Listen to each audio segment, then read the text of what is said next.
A lot of recruiting buzz in the next couple weeks. Are the Miami Hurricanes going to finish the month of August strong? You are Locked On Canes, your daily podcast on the Miami Hurricanes. Part of the Locked On Podcast Network, your team every day.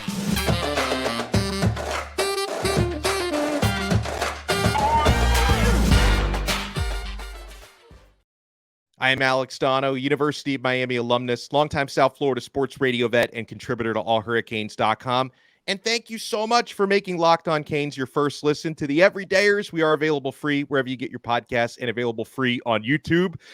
So, yeah, we've got some important Miami targets announcing later this month. I don't think we have a hard date for Zaquan Patterson, but we expect that announcement to happen before the month is over. We know Kamarion Franklin, David Stone are going to be announcing later on this month, and there could be some other surprises thrown in there. So I wanted to bring on a good friend of mine and hopefully can become a friend of the show, Marcus Benjamin from CanesCounty.com. That's the Miami rival site, as you can see there on his T-shirt for those watching on YouTube. And let me tell you guys, Marcus puts in the work. I see him at every practice I go to. He probably goes to even more practices than I do, so I know this man is all over it. Marcus, how you doing, sir? I'm doing great. How about you? I'm doing well, man. So happy to have you on. And listen, I know covering recruiting and covering Miami is something you love to do. So before we get into what's been happening in fall camp, let's talk some recruiting, Marcus, because later this month, we're expecting 5-star safety out of Chaminade, Zaquan Patterson, to make a verbal commitment somewhere. I know Miami has had a lot of buzz for him for a long time and got one of his 5-star Chaminade teammates in JoJo Trader already verbally committed. But I know teams from the SEC and even other teams within the ACC are making a push for Zaquan. What do you think is going to happen here? Do you think Zaquan's going to be a Cane? And who does Miami have to worry about most? Yeah, I still believe that he's going to stay home to the Miami Hurricanes because it's just a comfortable environment for him. And I know his family also would like for him to stay home. Of course, like you mentioned, you have JoJo Trader, his teammate there. And of course, they're still pushing for JJ Smith to have the whole 5-star trifecta at Coral Gables. But Michigan is a team that's going to continue to push. The last time I spoke to him was at the Tutu Atwell 7-on-7 tournament, and he was sporting a Michigan t-shirt and talked a lot of great things about the Wolverines. So I think they're still going to be a factor in his recruitment. And lately, I've actually heard that Auburn and Florida State are making really big pushes here. So this recruitment is really far from over, but I think Miami has put in a lot of work.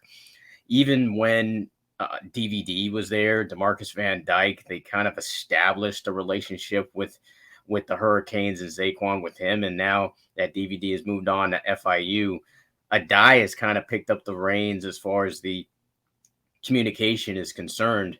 So I do feel like Miami still has a really good chance to land Zaquan, but Zaquan is a guy who wants to make sure no stone is unturned here. He wants to make sure that he's enjoying every bit of this process because, hey, it's a one in the lifetime one for a lot of these kids. So I think he just wants to make sure that he hears everything from every school to make an informed decision. One other thing that will play a factor in this is that I know his coaches is kind of encouraging him to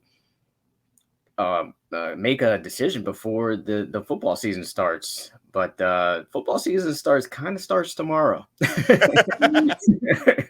It starts tomorrow for Chaminade. They actually start off with a kickoff classic tomorrow at Traz Powell Stadium against Miami Northwestern. Albeit it is a preseason game, so maybe we still have a week here until we actually get a decision, but I do anticipate a decision soon coming from Patterson. Well, that's really good intel. And, you know, when you talk about Zaquan Patterson, one of the other teams you mentioned that may be surging a bit is Auburn. And my goodness, like, I got to tell you, man, I wake up every morning a little bit jealous of Zach Blackerby, who hosts Locked On Auburn, because Hugh Freeze has been crushing it this cycle. Obviously, I like the job Miami's doing, but Auburn just seems like they can land anybody they want to at this point. And a player that Auburn has been trending for heavily in recent days is Kamarion Franklin, 5-star defensive tackle out of Cormorant, Mississippi. We know Miami has been putting in the work on Kamarion Franklin, and he's, come down on his own dime several times and worked out with Jason Taylor. But, within the last several days, Auburn starts to see the crystal balls and the expert predictions dropping left and right. Is that the way this is trending for Franklin, who's going to be announcing in a matter of just a couple days here on the 19th? It sure seems that way, Alex. I mean, it definitely works in his favor as far as proximity is concerned. Auburn's just a hop and skip and a jump from where he's from in Mississippi, but where Miami has the advantage here is the tight ends coach. Cody Woodell is actually from the Mississippi area, and that's where Miami kind of has the in. They're literally from the exact same area there in Mississippi. So that is definitely playing a factor, along with getting the opportunity to learn from a Hall of Famer and Jason Taylor. I still feel good about Miami's chances here, but not great, just because of just that factor of proximity there in Auburn. It's definitely a factor for him. But like I said, Miami's been working very hard to kind of get him on campus several times. He had a great time at the barbecue. I had a chance to talk to him personally, and he was riding around in a golf cart over there on campus. So I do think there's a really good chance that he chooses that Miami hat on Saturday, but I don't feel great about it, like I said. Yeah, and then another one that I don't know, maybe Miami is surging a little bit, but they might be surging like into second place, is with David Stone, another 5-star defensive tackle out of IMG Academy. But he's been trending to Oklahoma to the point where I hear from way too many Sooner fans who they're already talking about this guy being a Sooner and all that. He's going to be announcing the week after Franklin announces. David Stone's got his announcement scheduled for August 26th. But I don't know, Benjamin, there's a lot of smoke that Miami is putting themselves in a better position, that they still may not be considered to be in first place here, but Miami seems to be trending a little bit with Stone. How do you see that one playing out? Yeah, that one's an interesting one because, maybe not a friend of the program, Brent Venables, his way of dealing with recruits may play a factor for Miami, ironically. So, he's coming over from Clemson, and I don't know if you know, Alex, but Clemson usually doesn't allow their recruits to visit after they commit. And Right. Stone actually wants to have a chance to visit Alabama, from what I've heard, who didn't even make his top schools list.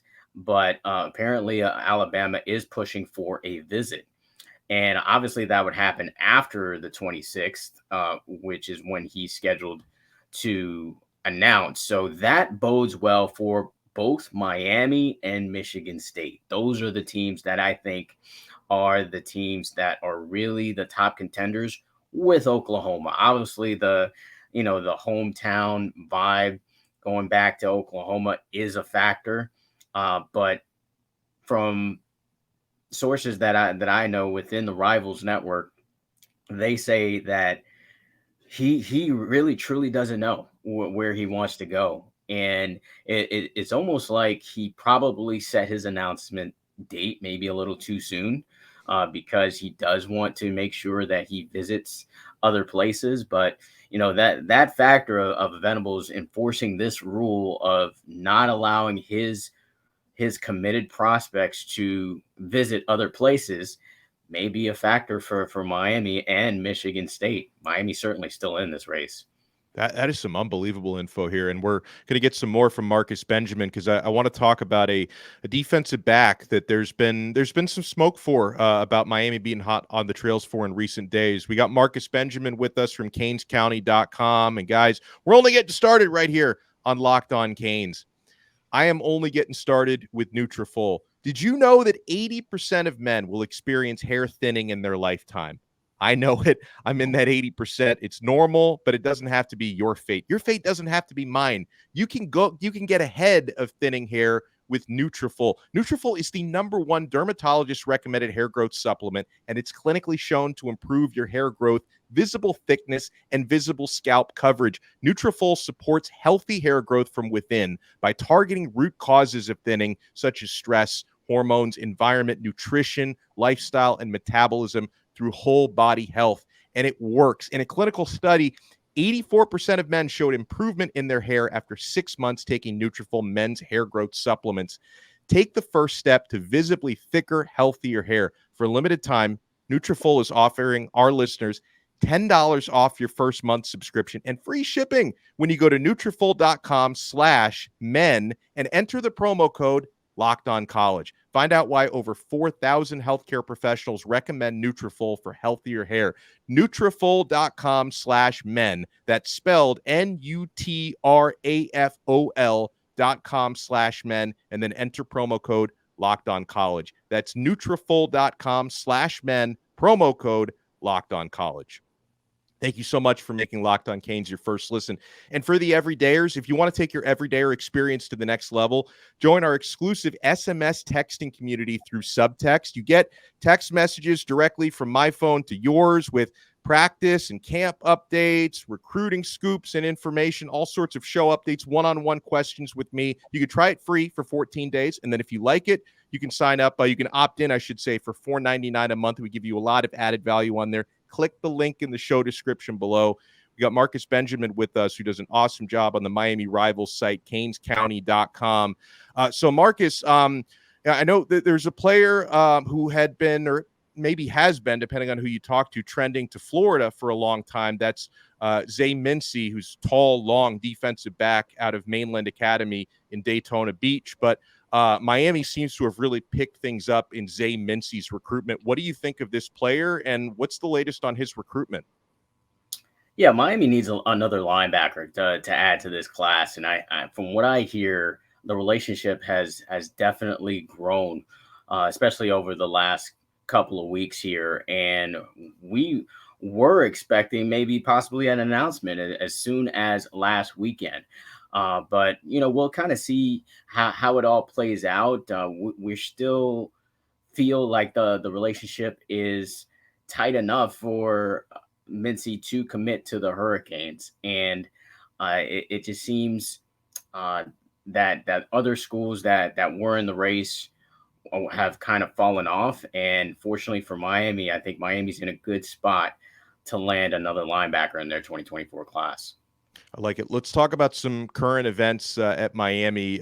We've been going out to a lot of fall practices. And Marcus, you can check me on my BS if I'm telling any lies here, but I've been super bullish on the offensive line, going out and getting Javion Cohen and Matt Lee. And I'm watching a true freshman, Francis Mauigoa, who is looking not only physically mature, but pretty wise and pretty instinctive out there. I think this offensive line at Miami is going to be probably the most improved unit on the team, and I think they're going to be one of the best offensive lines in the ACC.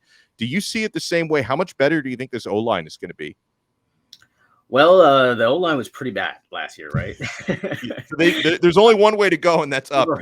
Right, exactly. I think they were 107th when it came to run protection, when it came to Pro Football Focus. They were bitten by the injury bug last year, and they're a little bit more deeper. I can say so. If they are bitten again by this injury bug, they should be able to sustain continuity. But I agree with you on this offensive line really improving from last year. Now, are they going to be the best in the ACC? I'm not quite sure just yet. And it's really going to be telling to see if they can sustain the injuries, because for certain guys, for me, I think it would be devastating for them to lose, like a Matt Lee, for example. For a guy like that, if you lose him, who are you playing behind him? A Louis Cristobal, or that probably is not quite ready to assume that type of role, or do you move Xavier Cohen in the middle? I know they've been cross training a lot of these offensive linemen to different positions, but I do think it's going to be improved in the run game for sure. But from what we've seen at that scrimmage, Dono, I'm worried about pass protection because they gave up a ton of sacks. A ton of sacks were given up in that scrimmage, and that worries me a little bit. Now the running game, I think, looked fantastic. I think with this stable of running backs that you have, I think you have a chance to have some big plays, explosive plays this season. And I think overall, the experience, I think, really plays a factor for this offensive line as well, and the leadership. You got Jalen Rivers, who's been there for several years.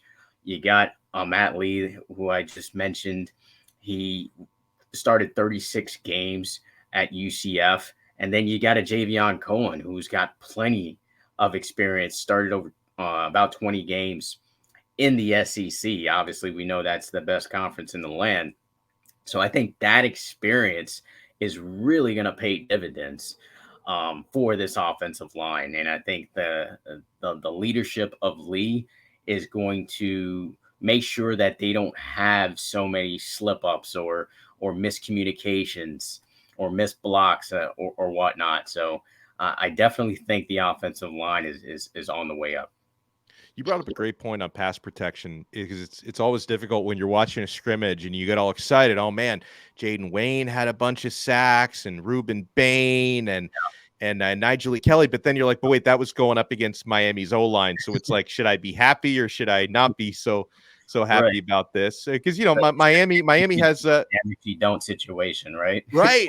Right. And, you're and Miami's starting quarterback, if, he's not, he's got a little mobility, but he's not the type of guy who's going to be making, dynamic plays on the run. I mean, Tyler Van Dyke needs a clean pocket to do what he does out there. How do you feel about what you've seen from the passing game? And I know, we get to watch limited clips of practice. Watching the scrimmage last week was really helpful because, listen, I think that this offensive scheme, I think, suits Van Dyke, and it also looks to me like the receivers are doing a better job than they were this time a year ago. You're always going to have some drops, Marcus, but last year, like a catastrophic number of drops in practice, they've cleaned up on that significantly, and there's some new talent in that receiver core this year.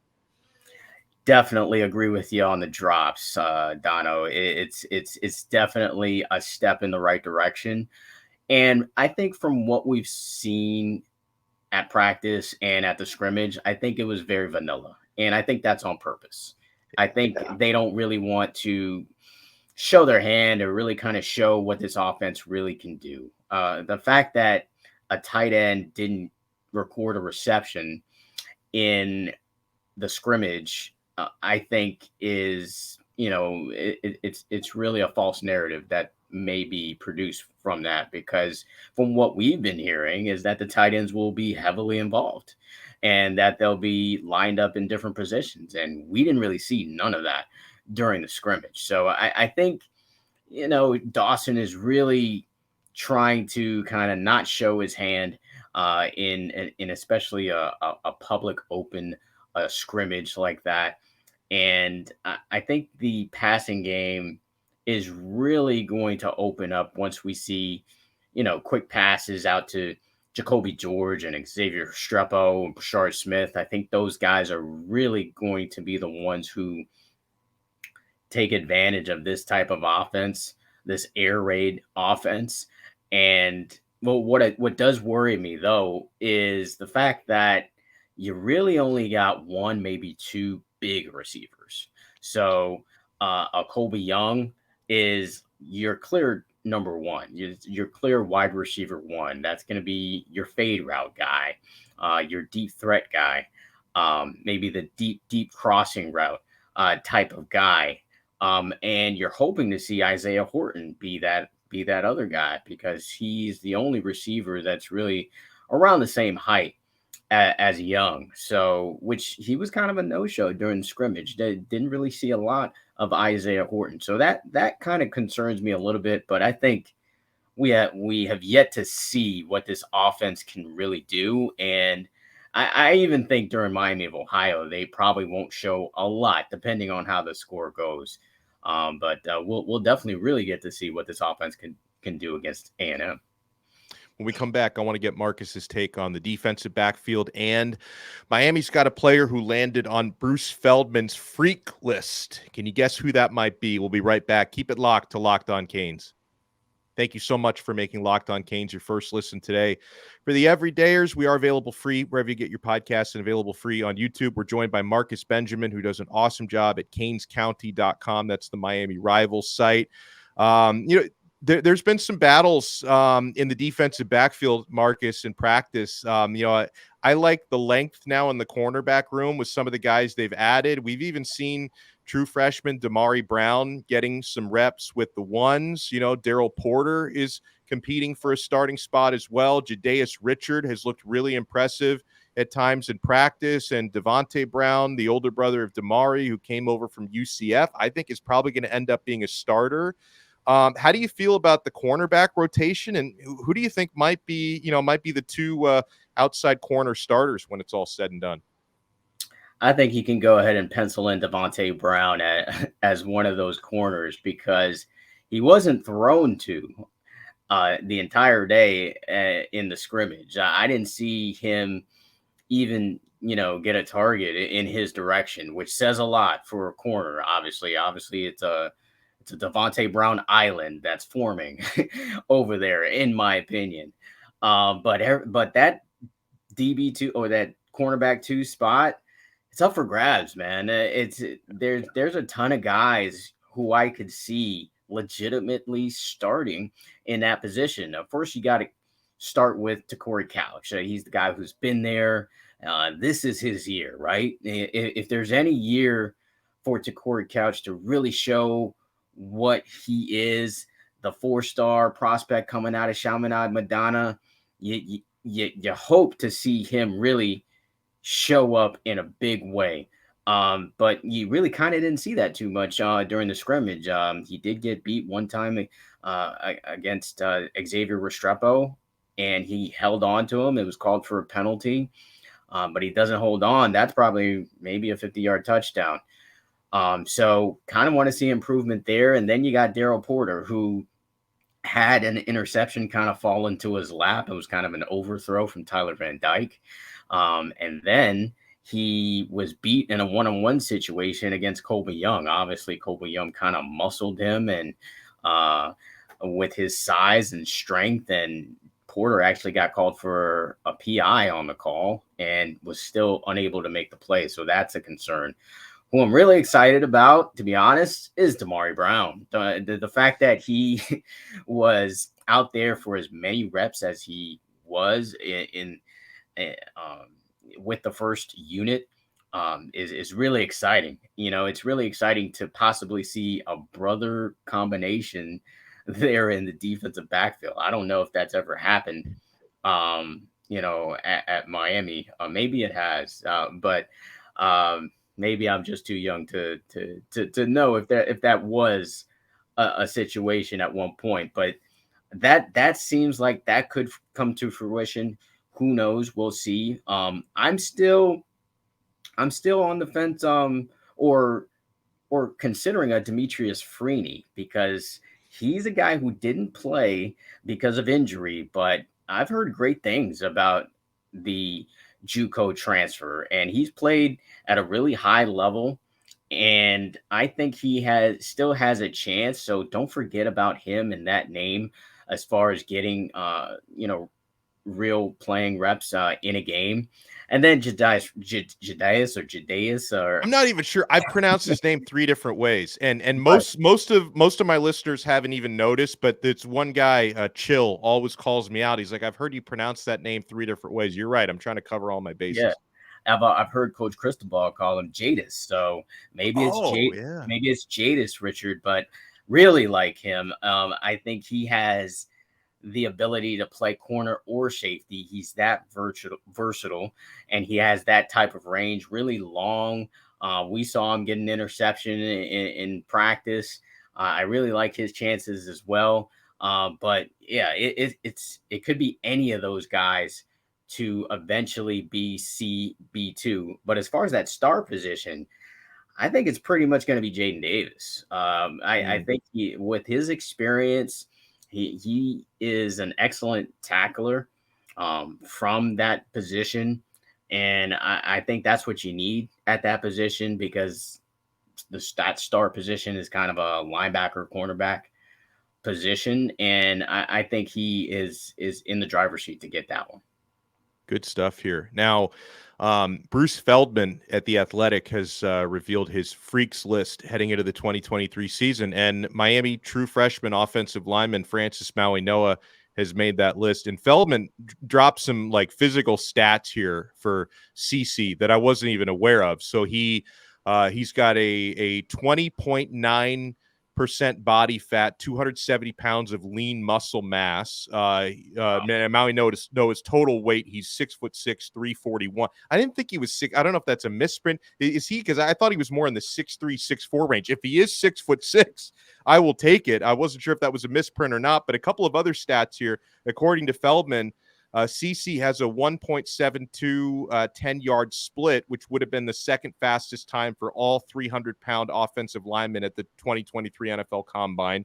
Wow. His jump power was registered by Miami at 9,274 watts, which is the highest the program has ever recorded. And he has bench pressed 425 pounds and front squats 500 pounds. Fair to say this dude's a certified freak, and it seems like CC is on his way to being a true freshman starter. Yeah, he definitely is on his way to be a starter. I would be totally shocked if he did not start game one against Miami of Ohio. So I saw him first at the Under Armour Future 50 last year. So that's when I first got a chance to see him up close, and I was extremely impressed with him then. It's just his strength, his movement at his size is just top notch. And he's just continuing that here on the college level. I mean, to be considered to be a starter on any Power 5 program is a big deal. It's a huge deal. And to be honest, Donno, I think he is pretty much a lock for a first round pick if he does not, suffer a catastrophic injury. I think he's pretty much a lock for a first rounder, which would, be the first rounder for a while for the Miami Hurricanes if there are no first rounders, in these next upcoming years. But with those stats that you just hit me with, I feel like, wow, he could probably be the number one pick overall. Maybe that could be a possibility, because obviously the NFL, they take into consideration the measurables a lot, so I think if he just continues on this upward trend, I know it's early. He hasn't started a college football game yet, and I'm already making him a possible first pick overall, but he seems to definitely be trending in that direction. And, the coaches just can't say enough about him. And in individual reps, sometimes he does lose a rep or two from what I've seen, but still he doesn't lose most of them. He actually wins most of his reps against, experienced pass rushers and run stoppers. So I think the sky's the limit for Francis Mauigoa. Mauigoa, I should say. I'm still trying to get used to that name. That's another one I've pronounced it three different ways, but I think we have it right with Mauigoa finally. Yeah, finally. But he's going to be a impact player for the Miami Hurricanes for not only, of course, this year, but for years to come. Well, I really enjoyed this conversation, and I learned some things today from Marcus Benjamin, so you should check out his work. at canescounty.com. That's the Miami Rivals site. And follow him on the app formerly known as Twitter, X, whatever it is now, at Benjamin Rivals. Marcus, thank you so much, man, and enjoy the rest of your week. Thanks for having me, and anytime we'll do this again. Oh, it's our pleasure. And thanks, everyone, for making Locked On Canes your first listen today. We will talk to you again next time on another episode of Locked On Canes, part of the awesome Locked On Podcast Network, your team every day.